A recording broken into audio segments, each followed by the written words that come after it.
Fala, lenda!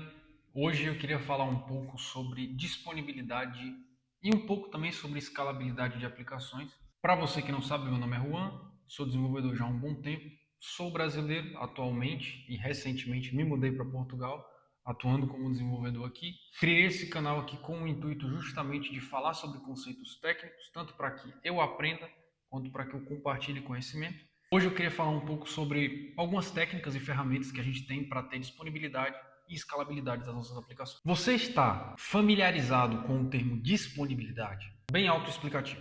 Disponibilidade no contexto de aplicações, sejam elas web, mobile, nativas, enfim, a gente está falando sobre essa aplicação estar disponível para que o usuário utilize ela da forma como ela foi pensada para que seja utilizada. Um exemplo de plataforma que não era, não sei como é que está hoje, mas não tinha disponibilidade 24/7, era o próprio site da Caixa Econômica Federal.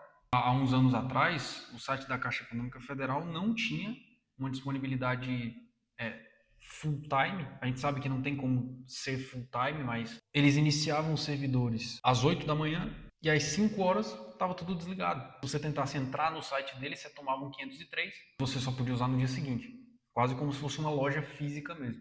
Todo semestre que a gente ia se rematricular na faculdade, a gente ia escolher as disciplinas que ia fazer, as aulas, os professores e tudo mais, normalmente o site caía. Não aguentava, era muita gente se rematriculando ali, eles não tinham uma estratégia tão boa, ou talvez acho que não valia muito a pena o custo, então eles deixavam cair mesmo, e aí o pessoal que conseguiu, depois a galera ia se matriculando e assim ia. Preâmbulo à parte, a ideia normalmente é que a nossa aplicação ela funcione 24/7, 24 horas por dia, 7 dias por semana. Isso não é tão simples quanto apenas deixar um servidor ligado lá e pronto. Deixei meu servidor ligado, está tudo certo. Não, porque a sua aplicação ela vai ser utilizada por outros usuários. E não é só como se a sua aplicação está lá e ela está disponível. Cara, qualquer problema que impacte no fluxo do usuário de utilização da sua aplicação é considerado uma certa forma de indisponibilidade. Então, se a sua API der algum problema, se o seu banco de dados der algum problema, se você tiver qualquer gargalo que deixa a sua aplicação muito lenta, isso daí já pode ser considerado uma certa indisponibilidade. Então, para você que já tem uma aplicação em produção, para você que está trabalhando na área, para você que está estudando e tem algum projeto, alguma coisa, será que a sua aplicação ela aguenta muitos usuários simultâneos? Será que a sua aplicação aguentaria uma variação de tráfego muito grande? Muitas requests sendo feitas? Pode ser que sim, pode ser que não, mas se você está nesse estágio de ter muitos usuários, ter que lidar com o tráfego, com certeza vai ser muito relevante para você saber sobre load balance. E é sobre isso que a gente vai falar hoje, que é essa ferramenta maravilhosa que a gente tem. A ideia do load balancer, ela é bem simples, apesar do nome, apesar do conceito e apesar do problema que ele se propõe a resolver. O load balancer ele tem uma proposta muito simples: balancear a carga entre os servidores que você tem na sua infraestrutura. E aí você pode se perguntar, pô, mas e se a minha aplicação só tiver um servidor? E aí? Você precisa calcular qual que seria o custo de indisponibilidade. Porque realmente, se você está só estudando, tem só um projeto seu, simples, ainda não tem tantos usuários, não teve a necessidade de escalar, realmente, a não ser que você queira realmente estudar o assunto, testar as coisas, fazer alguma POC, algo do tipo, não faz sentido você gastar, porque aí você vai precisar gastar dinheiro para você ter um load balancer ali em produção. Então, talvez não faça sentido. Talvez não faça sentido, cara. Se você tem uma aplicação e essa aplicação tem os usuários, precisa pesar para ver se um load balance e estratégias de escalabilidade e de resiliência da tua aplicação vão dar um valor agregado que compense o custo que você vai ter com o load balance, com outros servidores que você precisa subir, com estratégias de escalabilidade que você possa implementar nessa sua aplicação. Mas vamos falar sobre as ferramentas. Então o load balancer ele vai prevenir que um único servidor seja sobrecarregado. Ele vai distribuir requests para várias instâncias diferentes. Ele é uma ferramenta que vai facilitar você a escalar sua aplicação e ao mesmo tempo manter ela disponível para os seus usuários. Essa é a proposta do load balancer. Eu sei que eu estou sendo repetitivo, pode estar soando repetitivo, mas é porque são contextos diferentes. E aí, quando a gente fala sobre escalar uma aplicação, a gente precisa lembrar que existem dois tipos de eu escalar um site, um produto, o que quer que seja.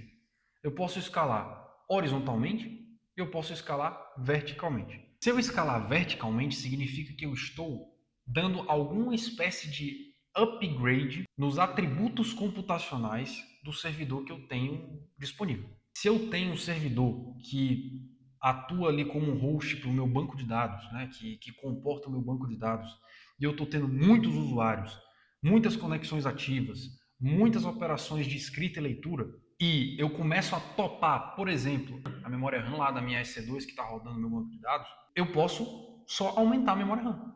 Se eu tiver muitas operações de read-write, eu posso aumentar a capacidade do meu processador. E assim por diante. Diversos tipos de diagnóstico que você pode ter para um problema que está acontecendo no seu banco de dados. Ah, topou, bateu, sei lá, 20 gigas, bateu 200 gigas, agora eu preciso aumentar para 500 gigas, para 1 tera e assim por diante. Você aumenta o tamanho do seu servidor.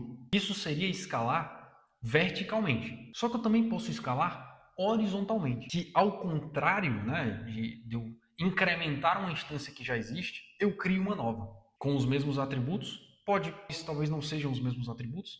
Você pode subir uma instância que seja mais forte, que seja maior, uma instância que vai ser menor para você não gastar tanto. Tem estratégias diferentes de você escalar. Às vezes você pode querer escalar horizontalmente, mas duas instâncias elas vão diminuir de tamanho para você poupar no custo. Às vezes só aumentar, só escalar verticalmente para não escalar horizontalmente pode ser mais barato, pode ser mais vantajoso. Vão ter contextos diferentes, vai depender do diagnóstico de cada problema que você tiver. Mas fato é, como é que eu vou fazer a minha aplicação saber para onde direcionar o tráfego? Essa aqui é a parte interessante, que é justamente o mecanismo do load balance. Está lá o nosso ScaleDraw. Aqui nós temos uma arquitetura super simples, apenas os nossos clientes, os nossos usuários se conectando ao nosso servidor via internet de maneira direta. Enquanto o meu servidor estiver ligado e enquanto ele comportar as conexões que eu tenho aqui de usuários, ele realmente vai funcionar. Beleza, tranquilo, está disponível. Porém, se esse servidor, por qualquer motivo, cair, ou por qualquer motivo, topar a memória RAM, você pode ter erro 503, você servidor indisponível. Você pode ter 429, que seria too many requests. Você pode ser do front-end e meter um erro 500 lá.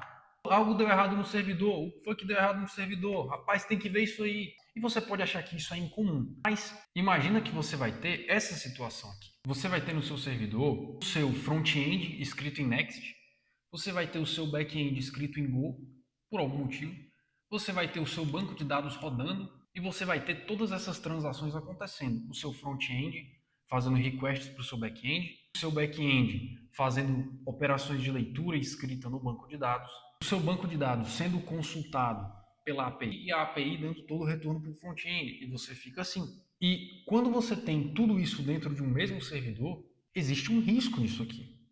Não é tão difícil assim você imaginar essa parada crescendo, porque imagina um banco de dados, ele vai ficar lá crescendo, crescendo, crescendo, crescendo. Em algum momento, ele pode topar, seja de memória, porque agora você precisa ler, mas agora as tabelas estão muito grandes e você não otimizou seus queries, por exemplo. O gargalo vai dar no servidor. E na hora de entregar o conteúdo para o teu usuário, isso daí pode estar lento ou pode estar indisponível, pode estar fora do ar. Só que tem outro ponto também, da vantagem de você ter mais de um servidor aqui. Vamos imaginar aqui o seguinte cenário, em que é sexta-feira, logicamente é dia de deploy, e você quer deployar a tua aplicação para o teu servidor, quer que, pô, subir a feature bonitona, vamos botar ela para produção, né? E é sexta-feira, não há dia melhor. Acho que o único dia melhor do que sexta-feira para você fazer deploy é dia antes de feriado. Só perde para isso. E aí a gente vai ter aqui o nosso servidor A e o nosso servidor B. Eles vão ter os mesmos atributos entre eles. Eu não comentei sobre sincronização de servidor, porque você concorda comigo que de alguma forma eu preciso sincronizar os bancos de dados, né? As instâncias de banco de dados. Sim, normalmente você vai ter uma instância de banco de dados em outro lugar e você vai ter só réplicas hospedadas em servidores diferentes. Isso ajuda porque a leitura ela é feita mais rápido, né? Você vai ter as root réplicas ali e aí você só tem a sincronização. Mas eu não quero entrar nisso agora, isso daí é assunto para outro vídeo. Se você quiser que eu faça um vídeo sobre isso, deixem aí nos comentários. Mas por enquanto, vamos simplificar e só olhar para isso aqui num dia de deploy. Ao invés de eu subir e arriscar quebrar a produção, eu posso simplesmente subir para o meu servidor B, que pode ter uma escala menor, ele pode ser um servidor mais fraco, menos robusto do que o servidor A. Eu faço o deploy para ele, vou deixar ele aqui vermelho, né, para indicar que foi feito o deploy. Fiz o deploy para ele aqui. Eu posso direcionar uma parcela do tráfego para esse meu servidor novo, e aí eu posso avaliar os logs. Eu boto uma porcentagem pequena. A porcentagem de 1% dos meus usuários vai para cá. Se der algum problema, eu já começo a direcionar eles para o servidor A, que está ok. Mas se não der problema, eu posso simplesmente pegar e fazer uma virada. Se ele tiver ok, ó, ele deu verde. Pô, passou tudo. Eu posso virar o meu ambiente e aí o meu servidor A, ele vai virar um servidor B. Eu viro um ambiente. Existem algumas formas de fazer isso. Eu descrevi essa porcentagem de tráfego que você vai direcionando. Pode ser um deploy tipo canário, né? Que você primeiro faz um rollout de uma parte do tráfego para um servidor novo, né, que foi feito o deploy, e depois você direciona o restante. Só que nesse caso aqui, se você tem 2 servidores, você pode ter mais ou menos da forma como eu representei aqui. Você vai ter um servidor azul, que é o servidor estável em produção, e você vai ter um novo servidor feito o deploy, que recebeu novas features, que recebeu novos fixes, enfim. E aí você direciona o tráfego para ele, valida se está tudo ok, e aí você vira um ambiente do servidor A. E aí aqui você teria uma estratégia blue-green, né? Azul-verde, que é justamente isso. Você tem um servidor estável, enquanto o outro servidor está recebendo um deploy, e se os dois ficarem estáveis, aí você vira o servidor azul para o servidor verde, e você vai ter os dois com uma nova versão. É mais ou menos isso. Posso fazer mais vídeos sobre isso também, mas por enquanto essa seria a ideia. E aqui você vê as vantagens de você trabalhar com mais de um servidor, especialmente quando o seu produto chega em uma determinada maturidade. E aí a gente entra aqui nas estratégias que a gente tem para utilizar os nossos load balancers. E aqui a gente entra, por exemplo, numa estratégia round robin, que é basicamente distribuir a carga igualmente entre os servidores. Então, tudo que entrar aqui vai ser distribuído igualmente aqui. O tráfego ele vai ficar proporcionalmente igual entre todos. E aí você acaba evitando um pouco de sobrecarregar um servidor, subutilizar um outro servidor, enfim.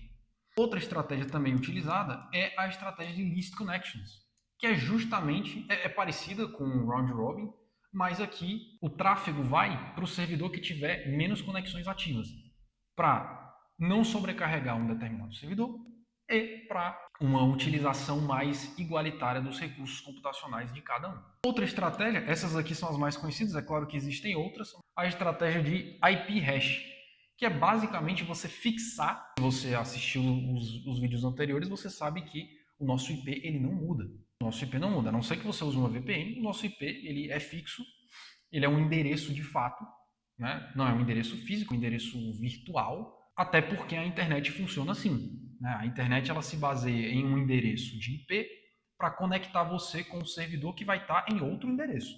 E aí, quero entrar em mais detalhes em outro vídeo, mas aí você tem todo o processo de DNS, né, de como a busca acontece pela internet, mas é basicamente isso, né, de maneira bem lúdica, é você linkando um endereço com outro endereço e fazendo essa internet é essa ponte. E no caso do load balancer, quando você tem o IP trafegando pela internet, e aí eu não comentei antes, mas o load balancer está a nível de rede na hierarquia de mecanismos computacionais da internet, ele vai estar a nível de rede. Então, todo o tráfego que passar pela internet, ele vai chegar no load balancer e antes dele chegar na tua aplicação, ele vai ser filtrado por esse mecanismo.